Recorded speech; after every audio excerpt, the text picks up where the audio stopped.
बड़ी बिल्कुल party sir, आपने में राहुल गांधी की 55 सीटें। टीआरएस किस तरीके से बीआरएस बन चुकी है, जो एस्पिरेशंस हैं वो हमारे सामने हैं वहां पर। और साथ ही साथ आप नीतीश कुमार का जिक्र कर रहे थे सर, तो शो में हमने बताया कैसे बीजेपी से अलग होने के बाद, तेजस्वी यादव के साथ आने के बाद नीतीश कुमार की ताकत जो है वो फिलहाल में बिहार में ही, क्योंकि जमीन तो चाहिए होगी ना, वो बिहार में ही घटती नजर आ रही है। बिहार में 3 उपचुनाव हुए हैं ये बीजेपी का साथ छोड़ने के बाद, तेजस्वी के साथ आने के बाद, और उसमें 2 चुनाव नीतीश हार गए, महागठबंधन हार गया है। इसीलिए सवाल यह बड़ा होता चला जाता है कि एक तरफ वो बड़ी जीत, बंपर जीत गुजरात वाली, जहां रिकॉर्ड बनता है 156 सीटें बीजेपी के खाते में जाती हैं, और वहीं दूसरी तरफ विपक्ष जो है वो बौना होता हुआ नजर आता है। ऐसे में प्रियंका जी, गदगद आम आदमी पार्टी इस बात को लेकर कि हम राष्ट्रीय दल बन गए साहब, और राष्ट्रीय दल भी हम गुजरात से बने, जो बीजेपी का गढ़ है वहां से बने। तो क्या अरविंद केजरीवाल वो चेहरा हो सकते हैं 2024 में? खुलकर अरविंद केजरीवाल सामने आएंगे क्या? रोमाना जी, मैं फिर से कह रही हूँ कि इसका फैसला जनता को बेस्ट करना है, जनता को ही पता है। पर मेरे को एक जवाब जरूर चिन्मयानंद जी की पार्टी को देना है, क्योंकि उन्होंने हमारी जमानत जब्त गिनवाई। तो मैं उनको बता दूं कि 2012 में यूपी में 292 जगह पे उनकी जमानत जब्त हुई थी, तमिलनाडु में 2016 में 180 जगह उनकी जमानत जब्त हुई थी, तेलंगाना में 2018 में 102 जगह पे उनकी जमानत जब्त हुई थी, 2019 में आंध्र प्रदेश में 173 जगह पे उनकी जमानत जब्त हुई थी, केरला में 2021 में 84 जगह पे उनकी जमानत जब्त हुई थी। और हम एक 10 साल पुरानी पार्टी उनके गढ़ में कल बढ़े हैं, वहां पे हमारी 5 सीटें आई हैं, 32 जगह पे हम सेकंड नंबर पे आए हैं। हमें तो मतलब शर्मा जी, आपने सुन लिया ना सर, आप ऐसे कहकर निकल जाएंगे उनको कि साहब जमानत जब्त हो रही है और प्रियंका जी चुपचाप सुन लेंगी? नहीं सर, वो अपनी बारी आने के बाद पूरी तैयारी के साथ आपको पलट कर जवाब देंगी। मैं आपके पास आऊंगी सर, लेकिन इस बीच रोहन जी जिस बात का जिक्र कर रहे थे ना कि अभी आप देखिए आने वाले समय में कुछ और चुनाव उन राज्यों में जहां से बड़ी तादाद में लोकसभा की सीटें आती हैं,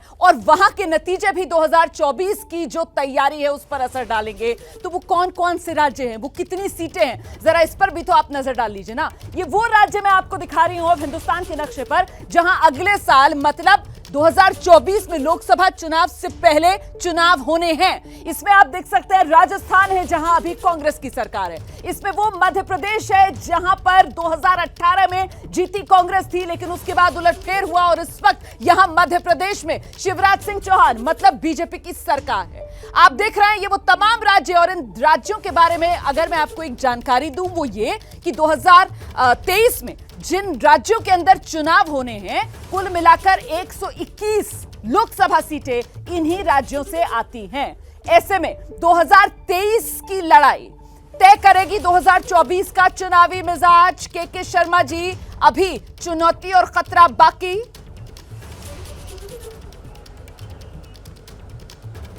नहीं रोमाना जी, वैसे तो मुझे आम आदमी पार्टी की प्रवक्ता के किसी बात का जवाब देने की ज़रूरत नहीं है, लेकिन अभी मैं जो रोहन जी ने कहा मैं उस पर जरूर अपना जवाब दूंगा। उन्होंने अभी एक आंकड़े गिनाए कि जो है इनके 16 राज्यों में है एनडीए की सरकार, और बाकी राज्यों में जो है हम सब हैं। साहब, बाकी राज्यों को भी आप मिला लें तो आप 14 राज्य होते हैं, 2 राज्य फिर भी हमसे पीछे रहते हैं।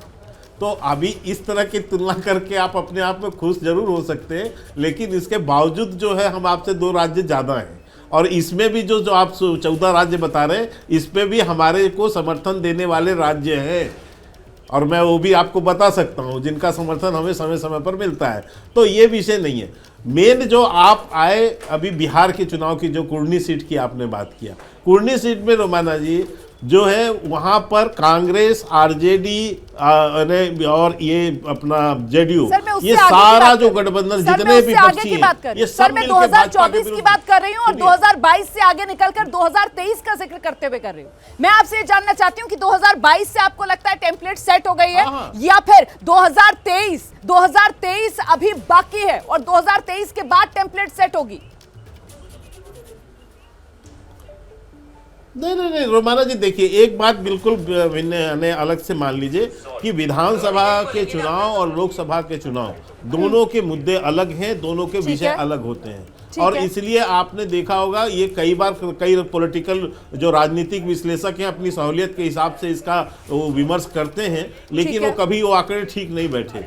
ये दोनों के विषय अलग होते हैं, नेतृत्व का विषय अलग होता है। तो मुझे लगता है आप भी सहमत रहेंगे के शर्मा जी से कि साहब विधानसभा चुनाव में अलग मामला होता है, लोकसभा चुनाव में अलग मामला होता है, लेकिन बीजेपी के पास तो ट्रम्प कार्ड है ना। बीजेपी के पास तो नरेंद्र मोदी का चेहरा है जो विधानसभा में भी वैसे ही चलता है जैसे लोकसभा में चलता है। और ऐसे में महत्वपूर्ण यह हो जाता है कि क्या यही सबसे बड़ी दिक्कत है विपक्ष की कि मोदी के सामने चेहरा नहीं मिल पा रहा है? अगर वो चेहरा सब जगह चलता तो हिमाचल में भी चलता, एमसीडी में भी चलता, पश्चिम बंगाल में भी चलता, हैदराबाद में भी चलता, तेलंगाना में भी चलता, आंध्र में भी चलता, हर जगह पे चलता। मध्य प्रदेश के हमारे जो चुनाव हुए थे जिसमें कांग्रेस की जीत हुई थी, राजस्थान में हुए थे, छत्तीसगढ़ में हुए थे, सब जगह पे चलता। मुद्दा ये नहीं है रोमाना जी, जब चुनाव होते हैं तो ओवरऑल क्या आपकी स्ट्रेटेजी है, क्या मुद्दे हैं, आप कर सकते हैं लार्जर देन लाइफ एक छवि बना के कर सकते हैं। मैं अगर आज हिमाचल में भाजपा की जीत होती तो मैं आपकी बात से शायद सहमत होता। वहां पे क्यों नहीं हुई? वहां पे प्रधानमंत्री जी ने उतना ही समय दिया है, आज जितना गुजरात में दिया उतना भी हिमाचल में दिया, तो वहां पे क्यों नहीं हुई?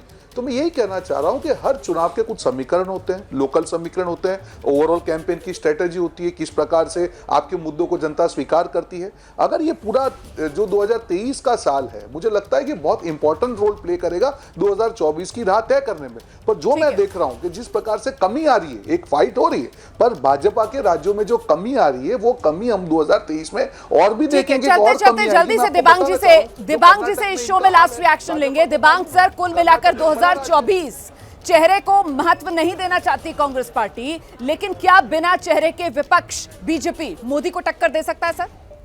देखिए, कांग्रेस पार्टी को चेहरा को नहीं देना चाहती क्योंकि वो उनका हैंडीकैप है, उनके पास चेहरा ही नहीं है। उनके पास जो चेहरा है वो खुद सामने आना ही नहीं चाहता है, वो खुद छुप के रहना चाहता है। तो जाहिर है वो नहीं चाहती कि कोई चेहरे की बात हो, लेकिन जिस तरह की आज जिस तरह का कम्युनिकेशन हो गया है, जिस तरह की राजनीति हो गई है, उसमें मुझे लगता है चेहरा बहुत ज़रूरी है। और एक तरीके से नई बात भी हम देख रहे हैं कि आपके कार्यक्रम भी होने चाहिए।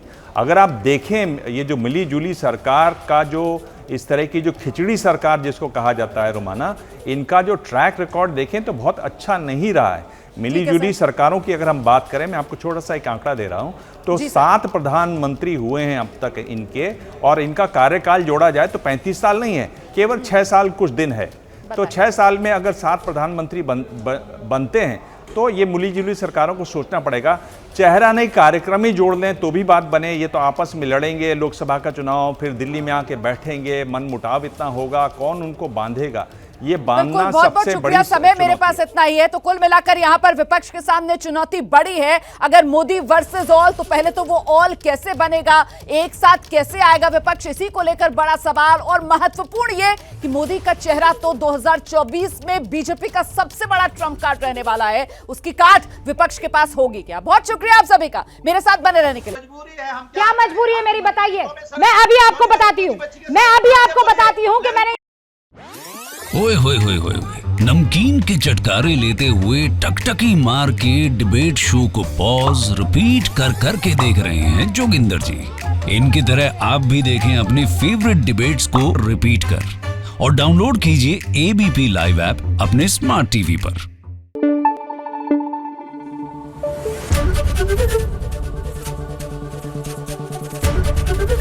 एबीपी न्यूज आपको रखे आगे।